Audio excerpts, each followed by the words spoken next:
Hello అండి, నమస్తే. Welcome to SML kitchen. నేను మీ లలిత.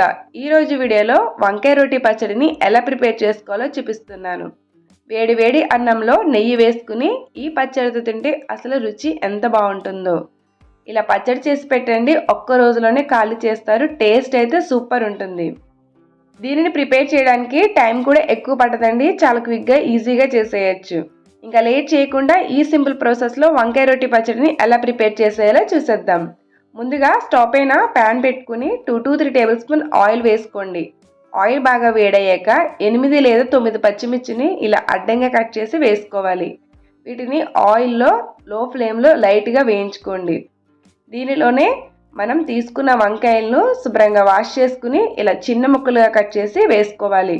నేను అయితే వంకాయలను 200 గ్రామ్స్ తీసుకున్నాను. వంకాయ ముక్కలను ఆయిల్లో బాగా వేయించి 2 నిమిషాల పాటు మగ్గించుకోండి. వంకాయలను బాగా ఫ్రై చేశాక దీనిలోనే 3 మీడియం సైజ్ టొమాటోలను ఇలా పొడవు ముక్కలుగా కట్ చేసి వేసుకోవాలి.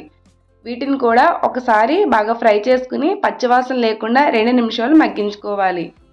ఇందులోనే 12 లేదా 15 వెల్లుల్లి రెమ్మలను కూడా వేసుకోండి. వీటిని బాగా మిక్స్ చేసుకోండి. ఇలా ఫ్రై చేశాక మరొక నిమిషం పాటు మగ్గించుకుని స్టవ్ టర్న్ ఆఫ్ చేసుకుని దీనిని పక్కకు తీసుకుని బాగా చల్లారనివ్వండి. ఇలా చల్లారిన దానిని ఒక మిక్సీ జార్ తీసుకుని దీనిలోకి ట్రాన్స్ఫర్ చేసుకోవాలి. మొత్తం వేసుకున్నాక దీనిలోనే రవ్వంత చింతపండు, 1/2 టీ స్పూన్ జీలకర్ర వేసుకుని లైట్గా బరకగా గ్రైండ్ చేసుకోండి. మరీ మెత్తగా చేయకూడదు, జస్ట్ బరకగా చేయండి. దీనిలోనే రుచికి తగినంత ఉప్పును వేసుకుని మరొకసారి కోర్సుగా గ్రైండ్ చేయాలి.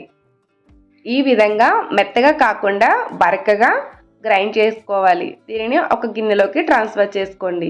ఇప్పుడు దీనిలోకి పోపు కోసం పోపు గిన్నె పెట్టుకుని 2 టేబుల్ స్పూన్ ఆయిల్ వేసుకుని 1/2 టీ స్పూన్ శనగపప్పు, 1/2 టీ స్పూన్ మినపప్పు వేసి లైట్గా వేయించుకోవాలి. ఇందులోనే 1/4 టీ స్పూన్ జీలకర్ర, 1/4 టీ స్పూన్ ఆవాలు, 2 ఎండుమిర్చి, 2 రెమ్మల కరివేపాకును కూడా వేసుకుని లైట్గా ఫ్రై చేసుకోవాలి. ఇలా వేగిన పోపును మనం ప్రిపేర్ చేసి పక్కన పెట్టుకున్న వంకాయ పచ్చడిలో వేసుకోండి. ఈ పోపు మొత్తాన్ని పచ్చడిలో బాగా మిక్స్ చేసుకుని దీనిని కట్ చేసిన ఆనియన్స్తో సర్వ్ చేసుకుంటే టేస్ట్ అయితే వేరే లెవెల్. అంతేనండి, ఎంతో రుచికరమైన వంకాయ రోటి పచ్చడి రెడీ. ఇలా మీ ఇంట్లో కూడా చేసి పెట్టండి, మిమ్మల్ని మెచ్చకుండా అస్సలు ఉండలేరు.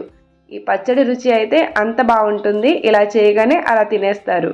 నా వీడియో నచ్చితే లైక్ చేసి, షేర్ చేసి, సబ్స్క్రైబ్ చేసుకోండి. ఇలాంటి రెసిపీస్ కోసం మన ఛానల్కి సపోర్ట్ చేయండి. మరొక రెసిపీతో మళ్ళీ కలుద్దాం. Thanks for watching.